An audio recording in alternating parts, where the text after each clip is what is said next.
जय हिंद।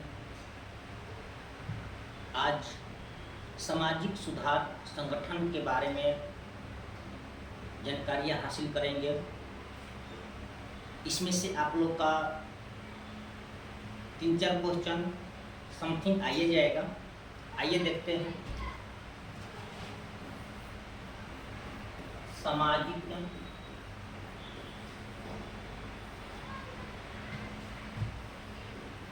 सुधार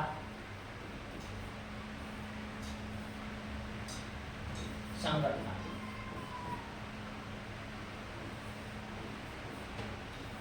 सामाजिक सुधार संगठन। सामाजिक सुधार संगठन में सबसे पहला काम ब्रह्म समाज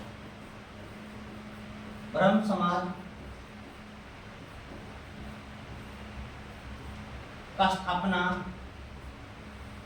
1828 में हुआ था। इसका स्थापना राजा राम मोहन राय ने किए थे। राजा राम मोहन राय किए थे। ब्रह्म समाज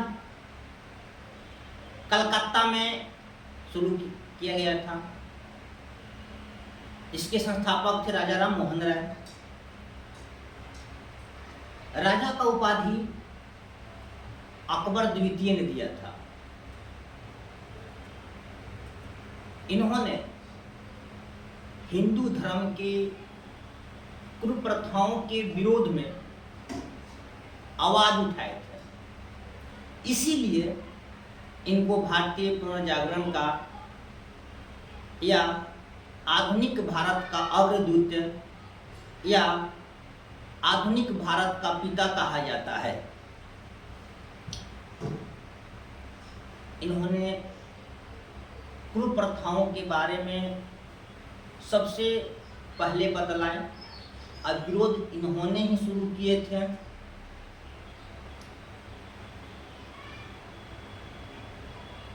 सुभाष चंद्र बोस राजा राम मोहन राय को युग दूत कहे थे। 1917 में राजा राम मोहन राय ने हिंदू कॉलेज का स्थापना कर दी कलकत्ता में। उसमें हिंदू जो लोग थे, नीचे दबे कुचले लोग थे, हिंदू में ही थे, वे जाकर अपना पढ़ाई करेंगे।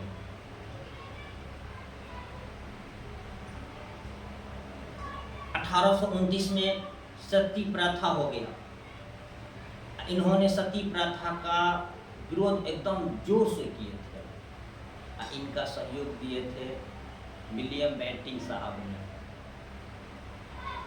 1829 में सती प्रथा को खत्म कर देते हैं और एक साथ में कन्या हत्या, जो माँ के गर्भ में पता लगाकर ये बालिका है, उनके गर्भ में मार दिया जाता था। तो इस कुप्रथाओं को उन्होंने दूर किया। ऐसे ऐसे समाज में बहुत सारा कुप्रथाएं थी जो राजाओं के द्वारा, पुरोहितों के द्वारा, जमींदारों के द्वारा, सेठों के द्वारा, ठाकुरों के द्वारा चलाया जा रहा था। उस समय इन्होंने आवाज अपने बुलंद किए थे।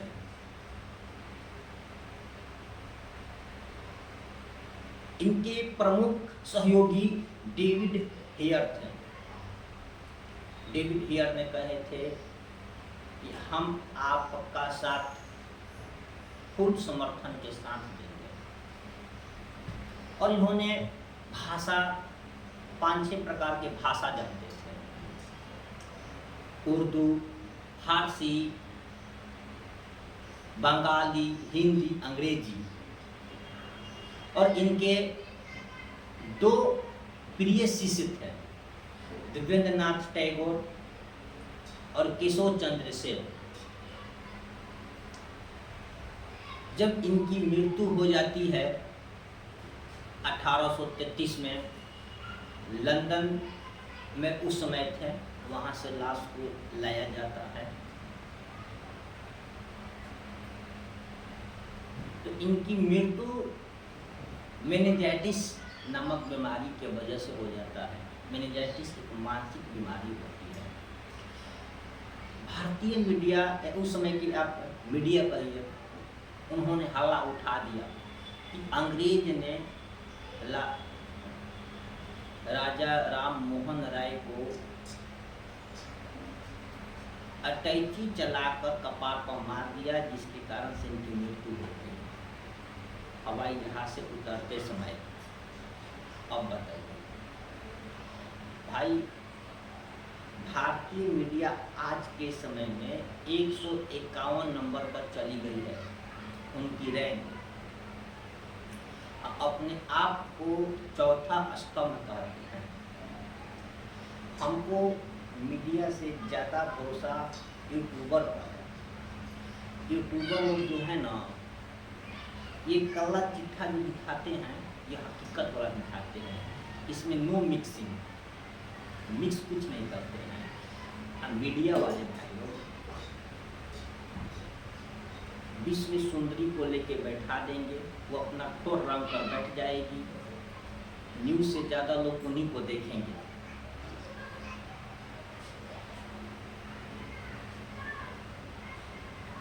क्या इनके दो प्रमुख शिष्य थे, देवेंद्रनाथ टैगोर, केशव चंद्र सेन। जब ये मरे ना, तो देवेंद्रनाथ टैगोर ने ब्रह्म समाज के कर्ता धर्ता बन गए, देख रेख करने लगे। ये हजम नहीं हुआ केशव चंद्र सेन से, इन दोनों में विवाद हो गया और देवेंद्रनाथ टैगोर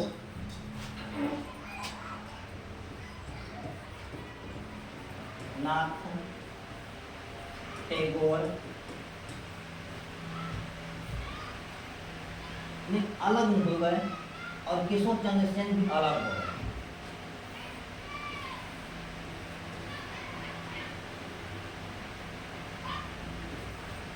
केशव चंद्र सेन। देवेंद्रनाथ टैगोर ने आदि ब्रह्म समाज का स्थापना किया। आदि ब्रह्म समाज का स्थापना किए थे 1866 में। केशव चंद्र सेन अलग हो गए और इन्होंने वेद समाज का स्थापना की। ये दो जन, एक के केशव चंद्र सेन एक सहयोगी, जिन्होंने वेद समाज की स्थापना में इनका साथ निभाते हैं,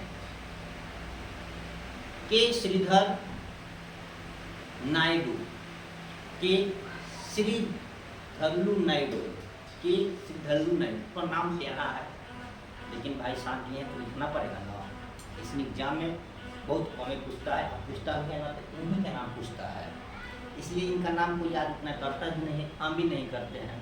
नाम थोटेर है, के श्री धनु नायडू, के श्री धनु, के श्री धल्लू, धल्लू, के श्री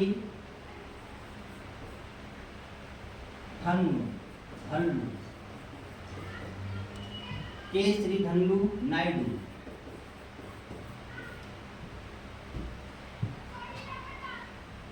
मिलकर के श्रीधर। अच्छा, ये 1864 में स्थापना कर दी। केशव चंद्र सेन, देवेंद्रनाथ टैगोर जी जो है ना, देवेंद्रनाथ टैगोर जी, ये रविन्द्रनाथ टैगोर के बाबूजी हैं और द्वारिका नाथ के बेटे हैं। द्वारिका नाथ उस समय का सबसे अमीर व्यक्ति था, सबसे रईस था, उद्योगपति था देवेंद्रनाथ टैगोर। देवेंद्रनाथ टैगोर ही 1815 में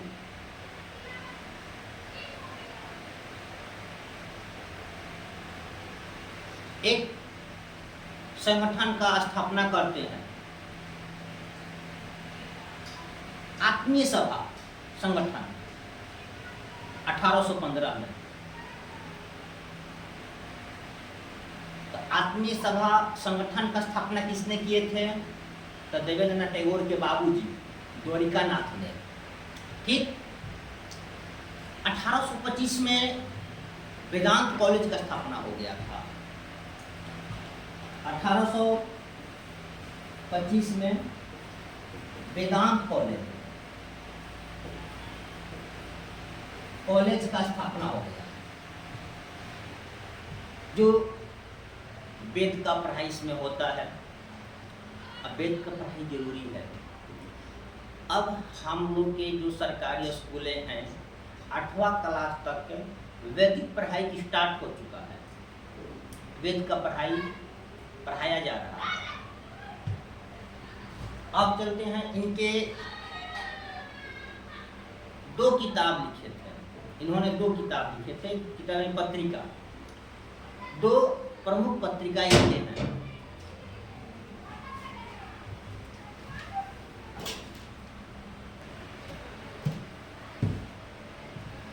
इन्हें 2 प्रमुख पत्रिकाएं लिखे थे, मिरातुल अखबार और संवाद कौमुदी। मिरातुल अखबार अरबी भाषा में था। 2 प्रमुख पत्रिका था, मिरातुल अखबार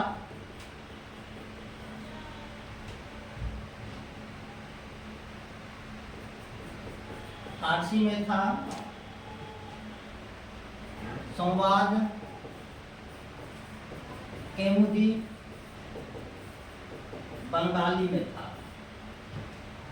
ठीक, इसके बाद दूसरा चालू होता है आर्य समाज। आर्य समाज का स्थापना 1875 में हुआ था। दयानंद सरस्वती मुंबई में किए थे और इसका एक नया ब्रांच खुला था लाहौर में 1875 में। 1875 में ये था, 77 में 2 साल के बाद इन्होंने लाहौर में एक ब्रांच खोलते हैं।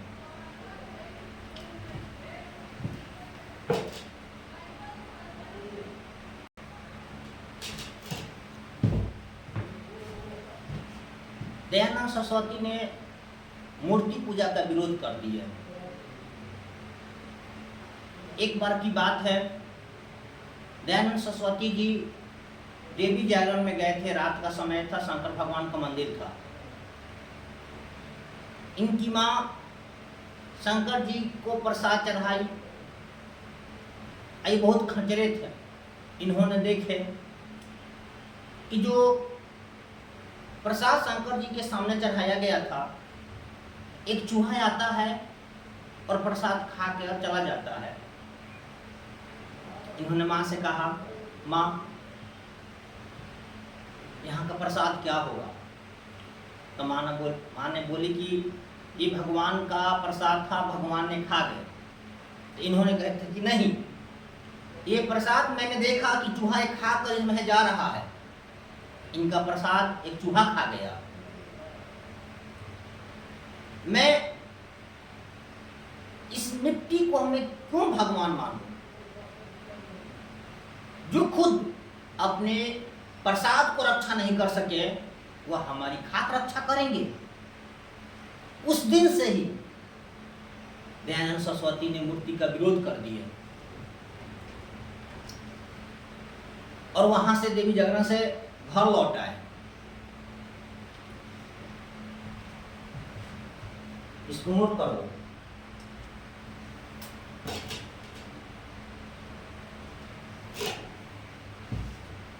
स्क्रीनशॉट ले लेना। हाँ, हम हट गए हैं, चलो। और जितना बोल रहे हैं उसको कलम कापी उठाकर नोट्स तैयार करना।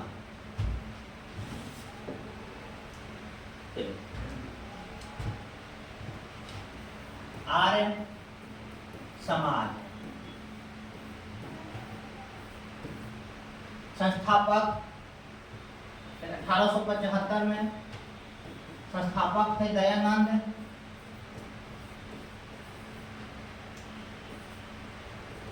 सरस्वती साहब। इनका जन्म गुजरात में हुआ था, टंकारा,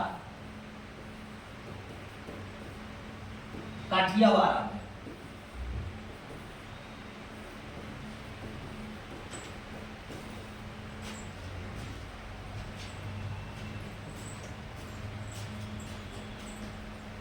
इन्होंने मूर्ति पूजा का विरोध किया।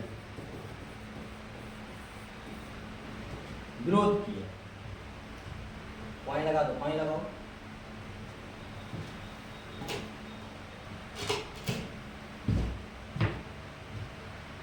सती प्रथा,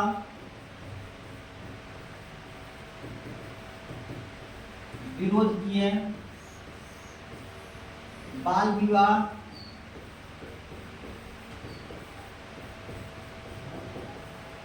विरोध किए थे।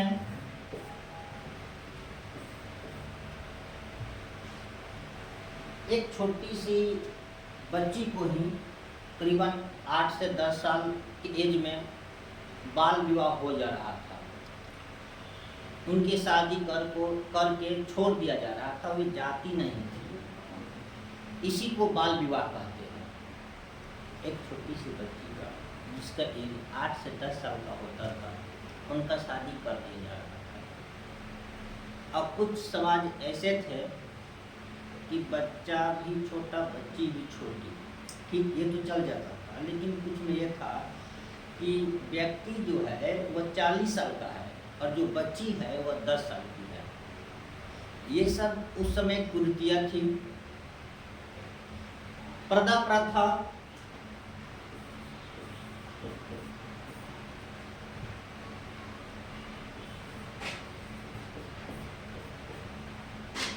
पर्दा प्रथा ये था कि उस समय पूरा शरीर को ढककर बाहर घूमा जाता था।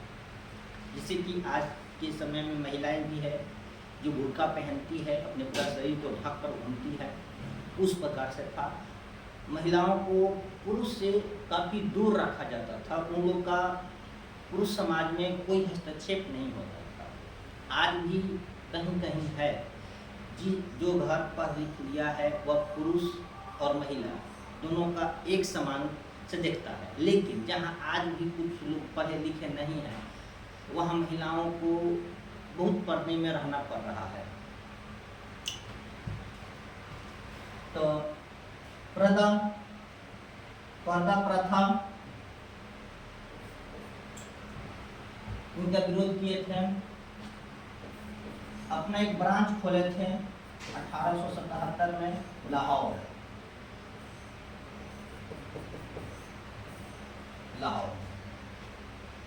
इन्होंने कहे थे आर्य का एक नारा था,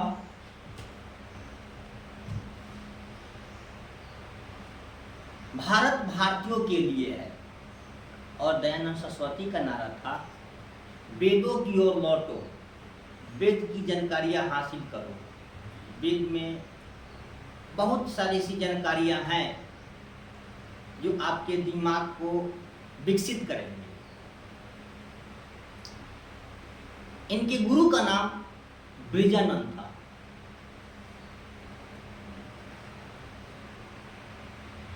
दयानंद सरस्वती ब्रिजानंद से बहुत प्रभावित है। दयानंद सरस्वती ने पुनर्विवाह का समर्थन किए थे, महिला को शिक्षित बनाया जाए इसका भरपूर समर्थन किए थे।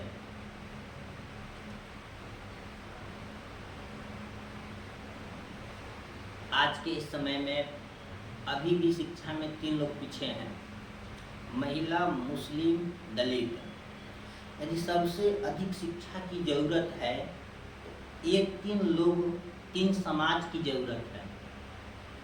आप सोचिए ना, मदरसा में क्या पढ़ाई होता होगा, मौलवी वाला पढ़ाते होंगे लोग। अब मदरसा में बच्चा पढ़ेगा तो मौलवी ही बनेगा। दलित के लोग बच्चे से ही हम देखे हैं अपने बाल बच्चों को मजदूरी करने के लिए भेज देते हैं। जब उनकी पढ़ाई का उम्र है उनको मजदूरी करवाते हैं। ये व्यक्ति जिसका जी हजूरी किया है, जिसका गुलामी किया है, उस गुलामी में ही अपना बेटा को झोंक देता है। अब महिलाओं को जितना आपका शिक्षा गांव के एरिया में मिल जा रहा है उतने तक सीमित है। आप उच्च शिक्षा के लिए उच्च शहर में नहीं जा सकते हैं। कुछ परिवार अपने भेजते हैं जो पढ़े लिखे हैं, वे समझते हैं।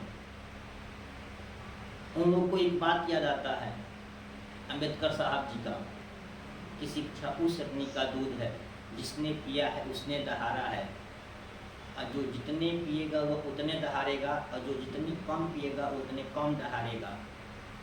शिक्षा एक ऐसा हथियार है कि किसी भी मेटल डिटेक्टर में पकड़ा नहीं जाता।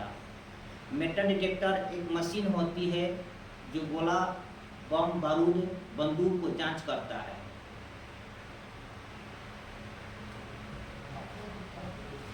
इन्होंने शिक्षा पर जोर दिए थे, महिला शिक्षा पर खास करके विशेष ध्यान दिए थे। इनका एक प्रिय शिष्य था हंसराज। प्रिय शिष्य था। इन्होंने डीएवी कॉलेज की स्थापना कर दिया। दयानंद एंग्लो वैदिक कॉलेज।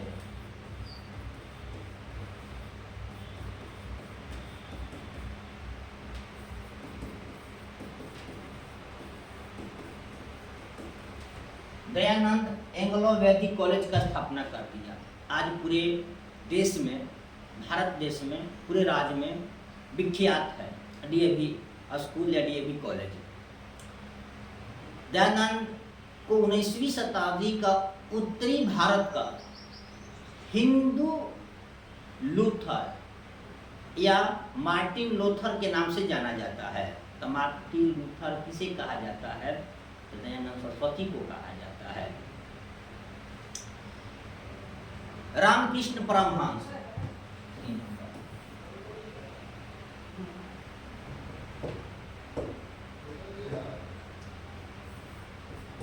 रामकृष्ण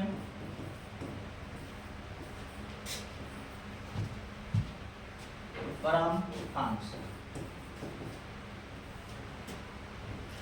रामकृष्ण परमहंस। रामकृष्ण परमहंस स्वामी विवेकानंद के गुरु का नाम था, और परमहंस की जगह पर मिशन, रामकृष्ण मिशन की स्थापना करते हैं। मिशन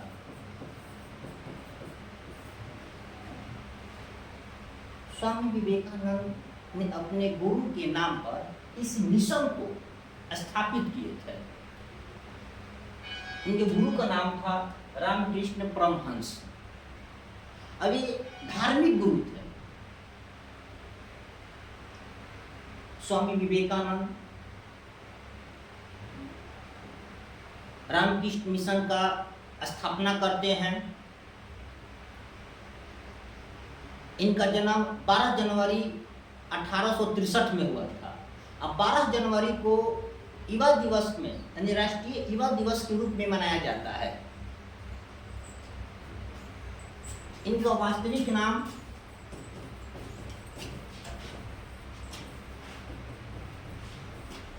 नरेंद्र नाथ दत्त था। नरेंद्र नाथ दत्त, रामकृष्ण परमहंस इनको बहुत मानते थे। ऐसा बात नहीं है कि रामकृष्ण परमहंस के केवल एक ही शिष्य थे, और शिष्य थे, लेकिन उन सभी में ये बहुत प्रिय शिष्य थे। इनके और काफी शिष्य हुए हैं, इनके रामकृष्ण परमहंस के और शिष्य हुए हैं।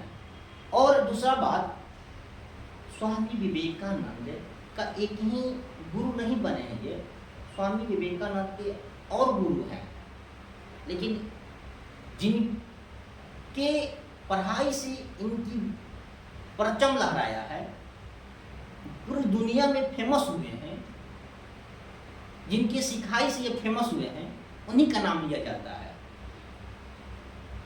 तो कृष्ण परमहंस इनके जिंदगी के अहम भूमिका निभाते हैं। 1887 में बेलूर मठ की स्थापना कर देते हैं।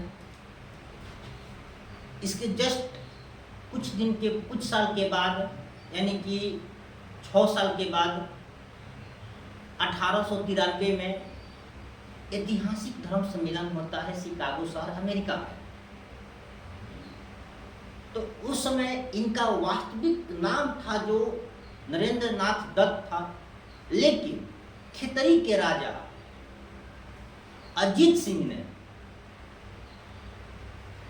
इनका नाम चेंज कर दिया और रखे थे स्वामी विवेकानंद।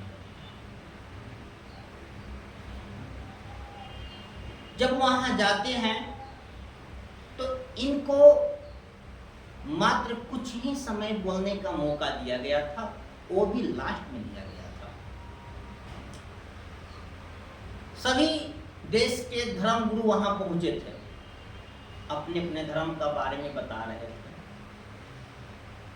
इन्होंने बोलने का जो मौका मिला था, मात्र 2 से 3 मिनट, ये जो भी कुछ समय मिला था, जब ये इन्होंने बोलना शुरू किए तो उस समय से 8 गुना अपने बात को रखे थे, 8 गुना समय बोले थे। और सब